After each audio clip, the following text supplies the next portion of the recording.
Assalamualaikum warahmatullahi wabarakatuh. Sekarang kita akan belajar IPA dengan materi bab 3, keseimbangan ekosistem. Sambil kalian melihat video ini, kalian juga harus membuka materi yang ibu suruh untuk di-print, halaman 35. Kita akan mulai dengan halaman 35.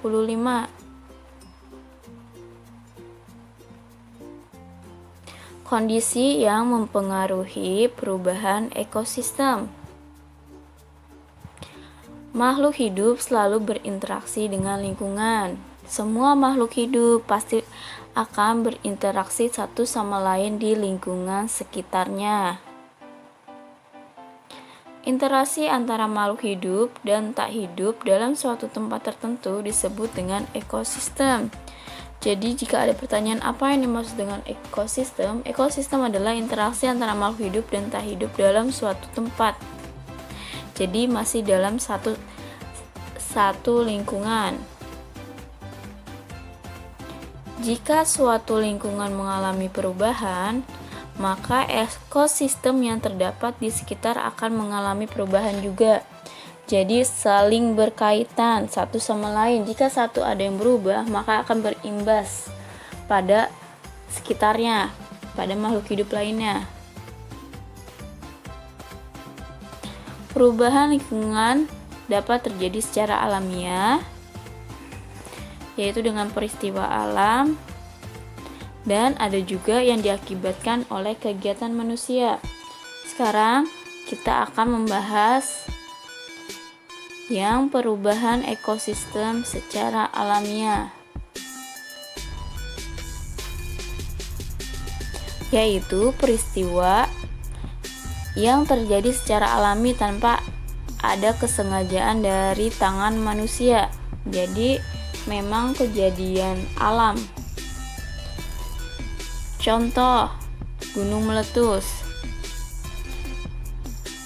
Jika terjadi gunung meletus, maka makhluk hidup yang di sana akan banyak yang mati, apalagi kalau mereka tidak bisa melarikan diri.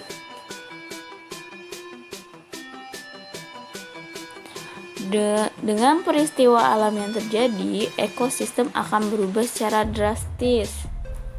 Dalam sebuah ekosistem, jika salah satu makhluk hidup berkurang, maka akan mempengaruhi keadaan makhluk hidup lainnya.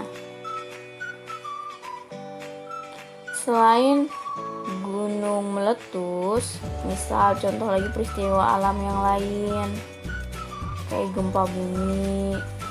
Pokoknya sesuatu yang memang berdasarkan alam yang menyebabkan perubahan ekosistem.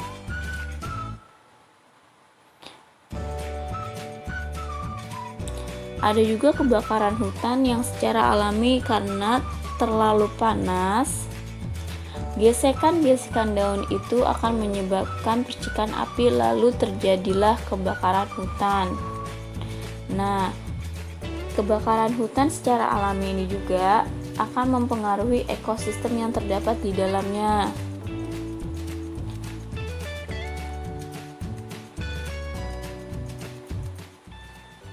Yang kedua, perubahan ekosistem akibat perbuatan manusia. Ada di halaman 36. Manusia memanfaatkan alam dan lingkungannya untuk memenuhi kebutuhan hidupnya. Kita, manusia, selalu berusaha untuk memenuhi kebutuhan hidup kita. Salah satu caranya yaitu memanfaatkan alam dan lingkungan. Tetapi terkadang pemanfaatan manusia itu secara berlebih-lebihan tanpa memikirkan akibatnya. Contohnya, penebangan hutan secara liar terus-menerus dan membuat hutan gundul. Kalau hutan sudah gundul, makhluk hidup yang di dalam hutan itu, ekosistem dalam hutan akan terganggu, mengakibatkan hewan-hewan yang biasanya tinggal di hutan akan mengalami kepunahan dan atau tidak dapat memenuhi kebutuhan hidupnya, mencari mangsa, mencari makanan, karena pohon-pohon di hutan sudah tidak ada. Yang kedua, pembuangan limbah biasa terjadi di sungai, di laut, akan menyebabkan ekosistem sungai dan laut itu mengalami perubahan. Yang biasanya banyak ikannya karena terkena limbah-limbah pabrik, cairan pabrik, airnya itu sudah tidak sehat lagi, membuat ikan-ikan di dalamnya atau kehidupan yang di dalam air itu akan mati.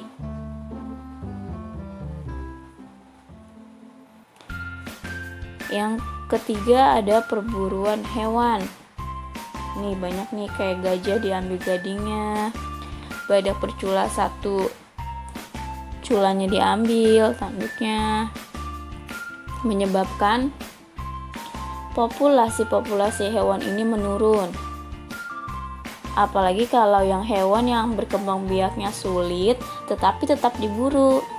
Nah, itu akan menyebabkan kepunahan secara cepat akibat tangan manusia. 3 contoh ini hanyalah salah satu contoh dari perbuatan manusia. Sebenarnya pasti masih banyak lagi perbuatan manusia yang mengakibatkan perubahan ekosistem.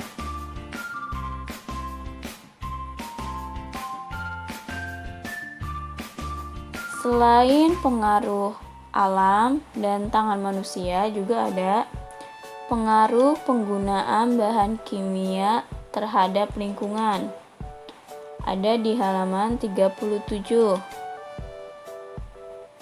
Penggunaan bahan kimia di lingkungan tanpa disadari dapat merusak lingkungan dan ekosistemnya. Misalnya, penggunaan pupuk buatan yang tidak sesuai dengan takaran yang seharusnya. Petani biasanya menggunakan pupuk untuk menyuburkan tanaman. Karena keinginan untuk menghasilkan produksi pertanian yang tinggi, maka petani tidak jarang menggunakan pupuk secara berlebihan. Walaupun diberikan dalam jumlah banyak, namun tanaman pertanian memiliki kemampuan sendiri dalam menyerap pupuk. Akibatnya, kelebihan pupuk tersebut akan mengendap di dalam tanah. Jika terjadi hujan, maka pupuk yang tidak digunakan itu akan ikut dalam aliran air. Misalnya, air itu bermuara di sungai atau danau. Pada mulanya, pupuk yang berada di dalam danau ini akan menyuburkan tanaman air. Namun, jika jumlahnya sangat banyak, pertumbuhan tanaman air tersebut menjadi tidak terkendali. Dengan pertumbuhan yang tidak terkendali dari tanaman air akan menutup perairan sehingga merintangi atau mengganggu transportasi air, mempercepat pendangkalan perairan, menyumbat saluran irigasi, serta instalasi pembangkit listrik tenaga air. Nah, itu bermula karena pupuk yang secara berlebihan. Tanaman itu kan tidak bisa menyerap semua pupuk yang diberikan secara berlebihan itu. Sisanya itu akan mengendap di tanah, lalu terbawa air sampai ke danau. Nah, setelah pupuk itu terbawa ke danau atau saluran air, membuat tanaman air akan ikut subur karena dapat pupuk. Tetapi karena pupuknya kebanyakan, tanaman air juga itu tumbuhnya terlalu banyak, mengakibatkan penyumbatan saluran. Karena terlalu banyak tanaman air, maka itu akan salurannya menyumbat. Sungai-sungai itu akan menyumbat, lalu mempercepat pendangkalan perairan yang awalnya perairan itu dalam. Karena terlalu banyak tanaman air akan menjadi pendangkalan akan mempercetek kedalaman air tersebut. Jadi walaupun hanya masalah pupuk yang dari sawah tuh, tapi terbawa air akan berimbas ke lingkungan sekitarnya. Jadi jangan memakai pupuk secara berlebihan karena akibatnya itu panjang.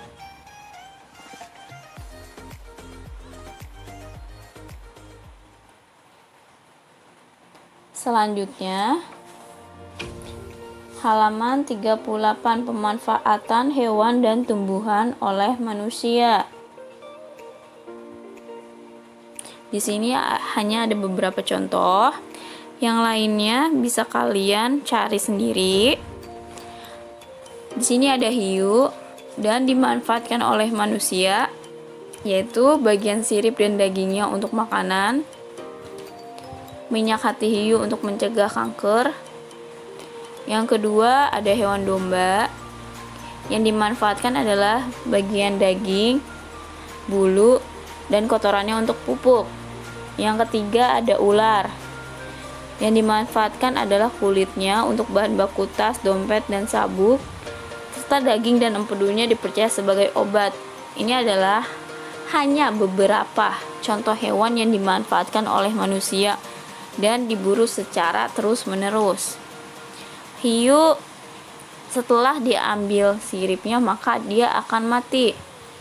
Jika terus-menerus hiu diburu, maka hiu akan semakin sedikit dan bisa saja dia mengalami kepunahan dini karena saking seringnya diburu. Kalau tadi hewan, sekarang kita akan ke tumbuhan. Di sini juga hanya ada beberapa yang dituliskan. Masih banyak lagi tumbuhan-tumbuhan yang dimanfaatkan oleh manusia serta bagian-bagiannya yang dimanfaatkan. Di sini hanya ada sagu. Yang dimanfaatkan itu batangnya dan daunnya. Ada tumbuhan lontar, tumbuhan jarak, tumbuhan jati, dan ada tumbuhan kelapa.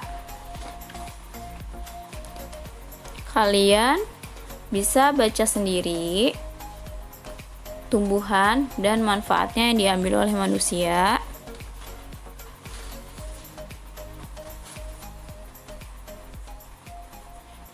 Kalau sudah selesai membaca,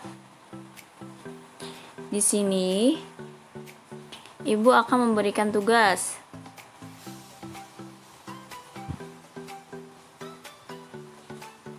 Kerjakan materi yang Ibu minta untuk di-print. Halaman 41 sampai dengan 42, bagian A dan B saja. Lalu dikirim hasilnya ke Google Classroom IPA.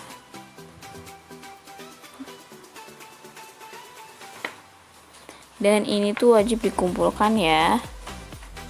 Karena ini adalah penambahan nilai untuk kalian. Untuk materi IPA hari ini cukup sampai di sini. Membahas keseimbangan ekosistemnya.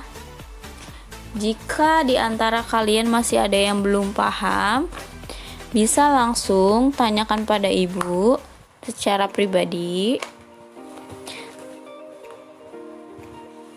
Terima kasih karena meluangkan waktu untuk menonton materi ini. Wassalamualaikum warahmatullahi wabarakatuh. Tetap semangat walau di rumah.